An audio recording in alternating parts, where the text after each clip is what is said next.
Hello, third graders. I'm here with the Jumbies. We are going to be reading chapters 23 through 25. So, chapter 23, The Call. Pierre remained trapped inside himself, unmoving and unthinking. Severin rushed around preparing another pot of stew for him. Until the magic took full hold, she had to keep feeding it to him. She couldn't risk losing him, not now. Not after her sister's child had refused her. She grumbled as she worked, irritated that she had let the girl go. "I should have found a way to change the child first," Severin muttered. With the child's magic on her side, turning the rest of the people on the island would have been simpler. But now they would fight. Severin didn't mind the fighting, but she did mind losing her own kind. She shoved a spoonful of stew into Pierre's mouth. "Well, they will lose too," she said aloud.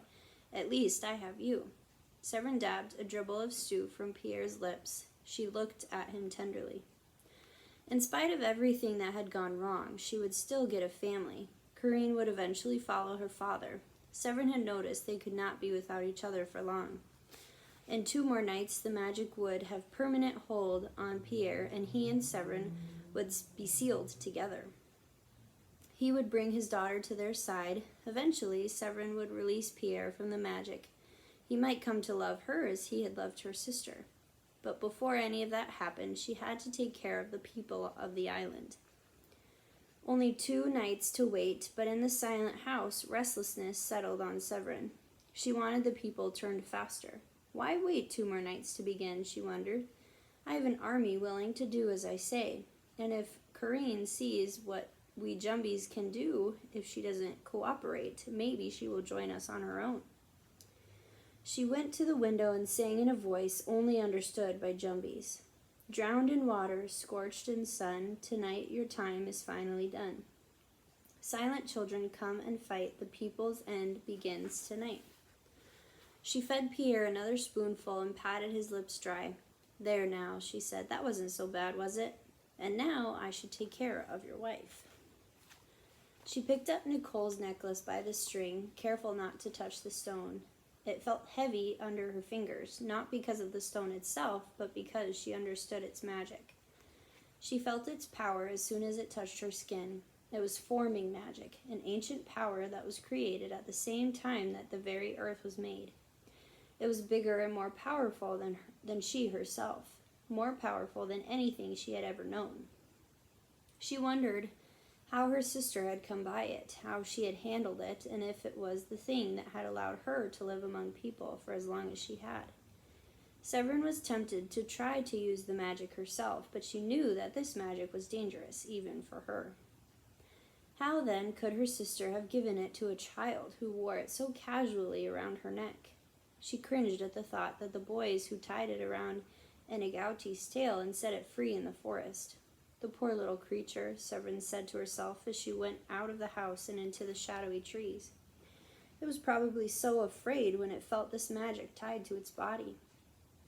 As she walked through the forest, the creatures she passed felt the power of the magic in her hands. A family of lapp trembled among the shadows.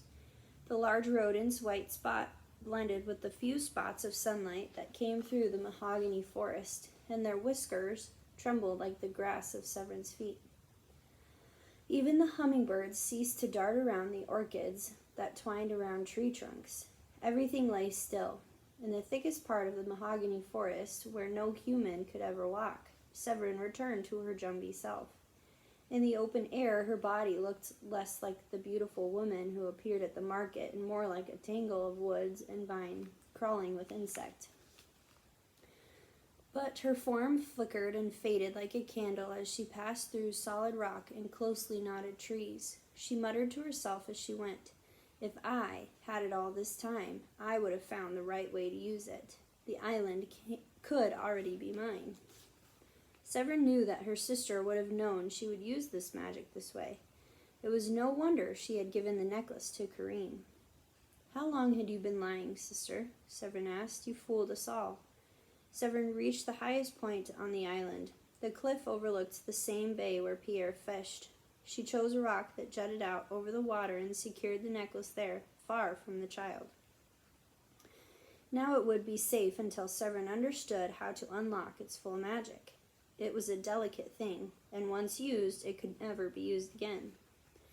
As Severin walked back down through the trees, she whispered another message to the Jumbies in their language, telling them, "Children, children, stand on guard.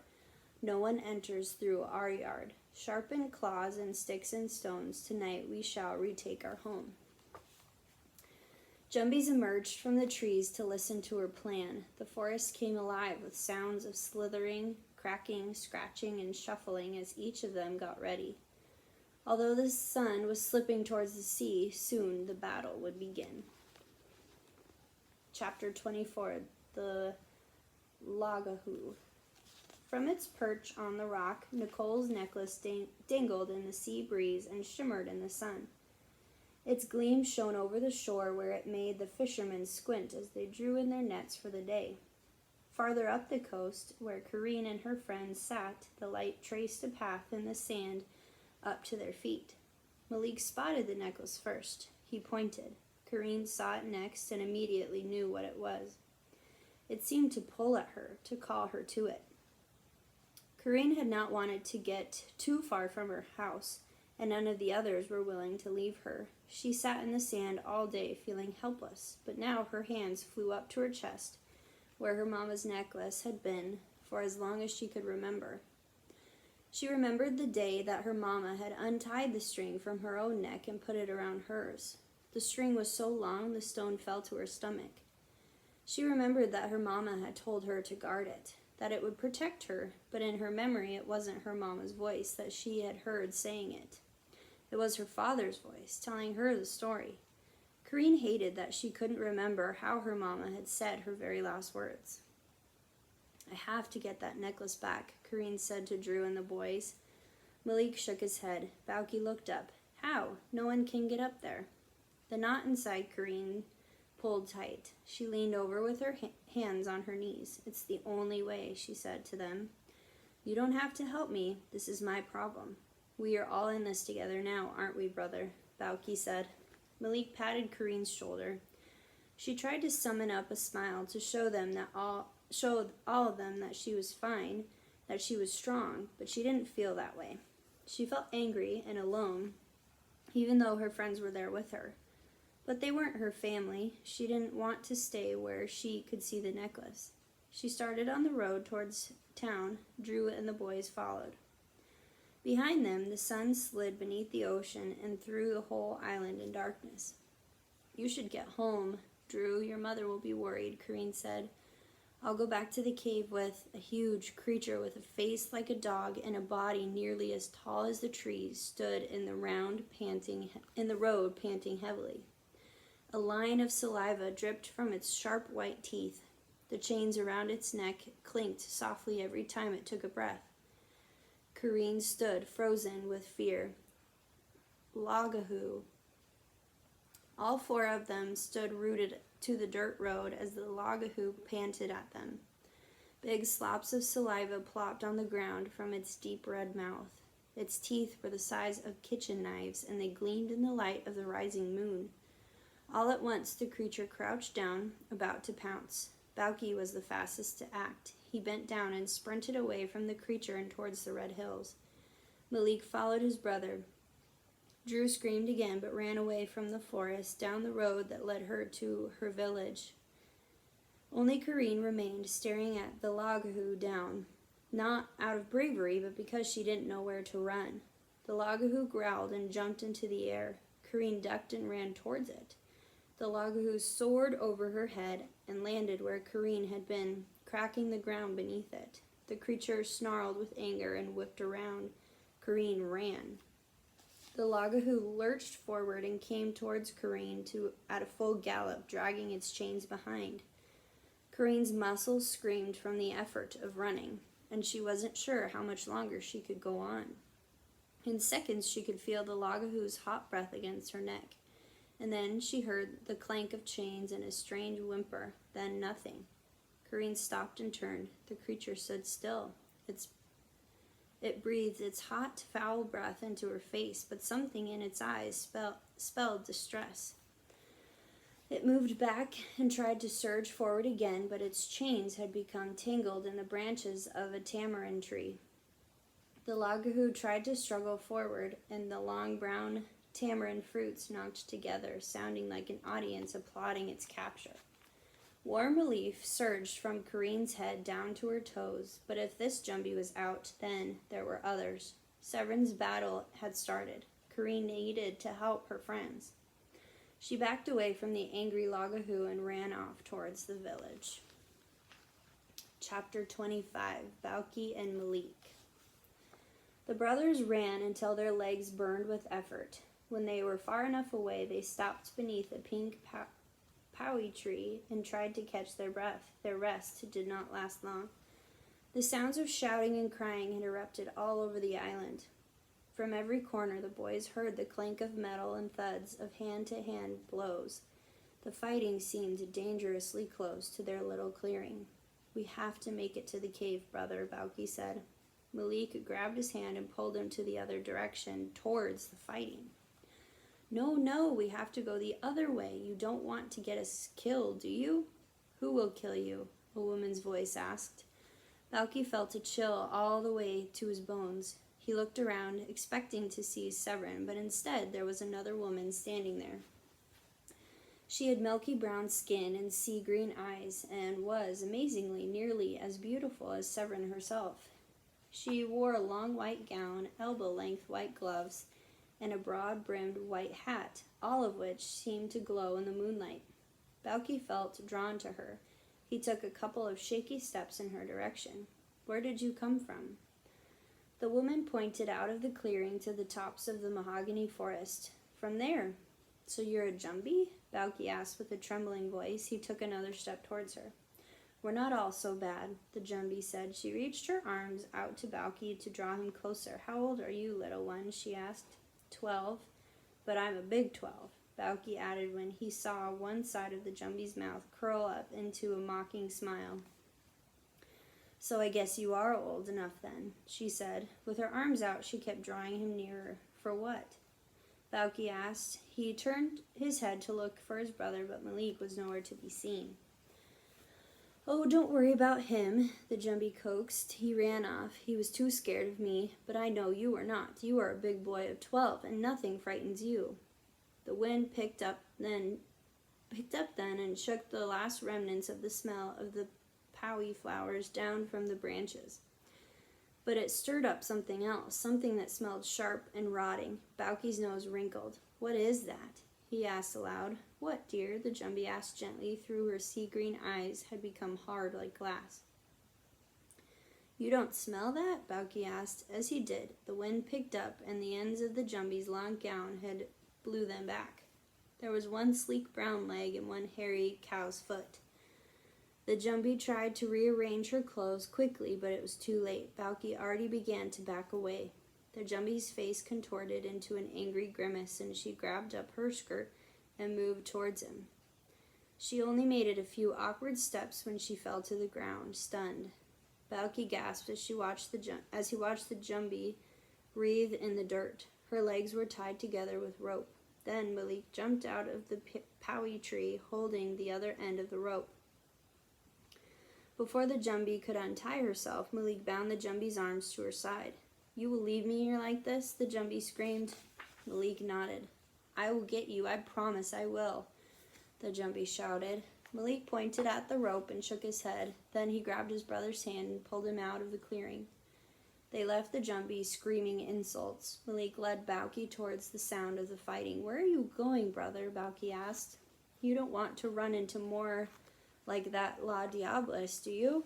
Malik nodded solemnly. "One of them will certainly kill us," Balki said. Malik turned away from his brother and pressed on. "All right, but if I get killed, I'll haunt you for the rest of your life." Malik looked back and raised both of his eyebrows. "Well, I guess if we both get killed, you'll have to hear me complain about it for eternity." Malik moved out of the clearing and back towards the village, with Balki following behind. In a few minutes, the sound of fighting was sharp in their ears, and the smell of mingled sweat, dirt, and blood hung in the air over the usual nighttime scent of the island. Clouds moved over the moon and threw everything into darkness. The boys bumped into something soft and stumbled to the ground. The clouds parted again, and they found themselves on the ground next to a little old woman. "Sorry, grandmother," Balki said quickly. He and Malik reached out to help the old woman back to her feet, but her skin was fire hot. They both pulled away and shook the heat from their hands. "Are you sick?" Balki asked. "You should not be out at night on a night like this, especially if you are not well. Who do you belong to? Maybe we can take you back to your family." This time he bore the heat of her hand to pull her to her feet. Malik did not touch her. The old woman smiled, but did not let go of Balki's hand. Balki tried to pull the old lady off, but her grip was like a vice. Balki began to scream from the pain of the heat. The old woman began to shudder a little as if she were cold, but the skin around her bones loosened and slid off, revealing a fiery body inside. She was a sequoiant, a malicious fireball that would suck the lifeblood out of anyone, even a baby. Her skin pooled around her, leaving Balki holding the empty shell of her hand. He shuddered and let it fall with a slap against the rest of the discarded skin, while the flame body gathered up into a ball and hovered a few feet above the ground. The boys turned and ran to the village with the sequoiant just behind them. In the streets all around them, people were fighting Jumbies. Balki and Malik darted around a group of fishermen who had surrounded a logahoo, battling to take it down with hooks and nets. Bloody claw marks covered one fisherman's arm. Down the road, a small band of Doyens were crawling all over a house, getting in the windows and doors with people inside and outside, trying to beat them away with brooms, garden rakes, and an oar. Malik clenched his fists and seemed about to drive into the fight, but Balki grabbed his arms and dragged him towards Hugo's bakery. The sequoiant was still on their trail. Balki pushed his brother down next to the outdoor clay oven and crouched beside him. The oven was warm, its coals still burning deep inside. Several feet in front of the boys, the sequoiant hovered in the air. It darted and turned, looking for the boys, casting an orange glow on all of the fighters. "Fire in front and fire behind, eh, brother? Too bad you really can't fight fire with fire," Balki said. Suddenly, Malik smiled and patted Balki hard on the back. Balki yelped, and Malik put his fingers to his lips. The sequoiant made a swift turn and moved in their direction.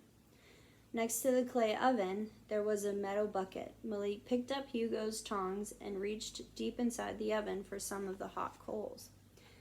He put these into the bucket and took one of Hugo's cloths to hold the bucket carefully. Then he pulled his slingshots out of his pocket. Balki saw the slingshot and understood immediately. He got out his own. As they crawled back towards the fighting, they picked up several stones and shoved them into their pockets. When they were finally at the side of the road, they loaded up their slingshots and started to shoot. The sequoiant backed up at first, but then it barreled towards them in a blur of flame.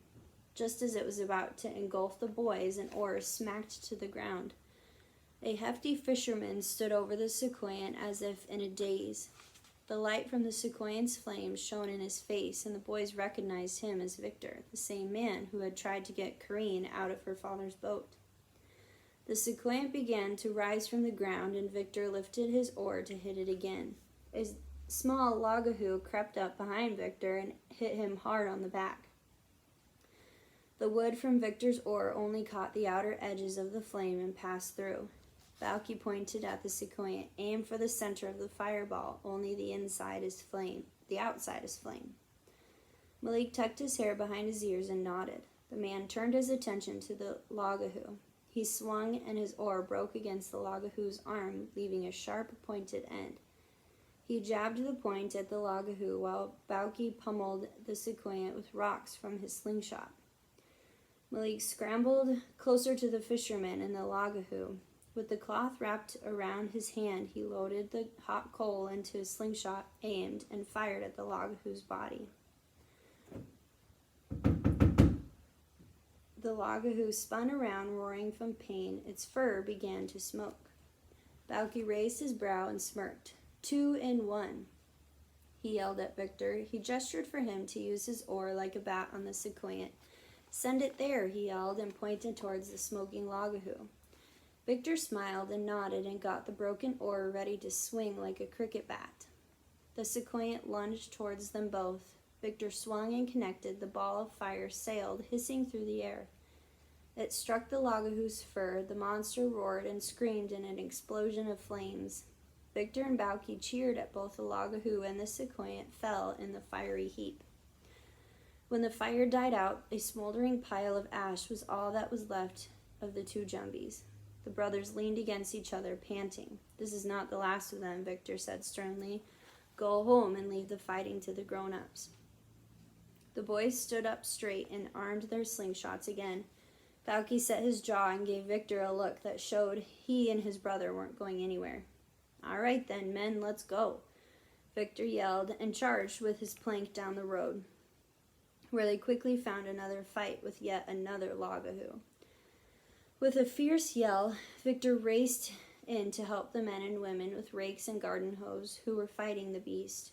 The boys turned to find someone else to help and spotted a small band of Duins that had holed up behind the market wall. The creatures hurled huge boulders at some frightened villagers who huddled, trapped against another wall. The boys loaded stone after stone into their slingshots and fired, but with no effect on the Duins. The villagers ducked, but the Duins' rocks came fast. Many of the villagers were bleeding from where they had been hit. In the midst of the flying rocks, Malik ran out and stood between the Duins and the villagers. "Come back here," Bauki shouted. Malik moved closer to the Duins. "No," Bauki shouted. The Duins ran out, tumbling over themselves to try to grab Malik first. As they got closer to Malik, they shouted, "Oh, oh, oh," louder and faster. Bauki was about to lunge forward to put himself in front of his brother, but then Malik sprang into action. He ran towards the villagers. The Duins were left exposed. Now the trapped villagers swarmed forward and surrounded the Duins. Bauki clutched his brother's arm and tugged him away while the villagers fought the Duins hand in hand. The boys stayed on the road this time, since all of their usual paths seemed to be blocked. "Are we being followed, brother?" Bauki asked. Malik nodded and pointed behind. A figure was moving towards them near the side of the road. It wore a gray shirt long enough to hide its feet. Bauki narrowed his eyes and loaded his slingshot. Malik did the same, though he didn't aim just yet. As the figure got closer, Bauki dropped to one knee and pulled the slingshot taut, aiming for the head. Just as he was about to let go, Malik jostled him and the rocks flew wide, missing the mark completely. "Why'd you do that?" Bauki pushed him. Malik pointed and ran to the person in the gray shirt. Bauki scrambled to his feet and followed. "Kareen, you're alive. How? That logahoo." "It was luck. Its chains got caught in a tree. There are Jumbies everywhere." "We know. The good news is you can destroy them," Bauki said. But when Kareen began to smile, he added, "But it's not easy. It's not easy at all." Kareen gave him a firm nod. "Where's Drew?" Bauki and Malik frowned. "She's not with you?" Bauki asked. Kareen swallowed hard as the darkness seemed to thicken around them. Whew. All right. Well, we will be back next time. This is a pretty intense book. I hope you guys are liking it.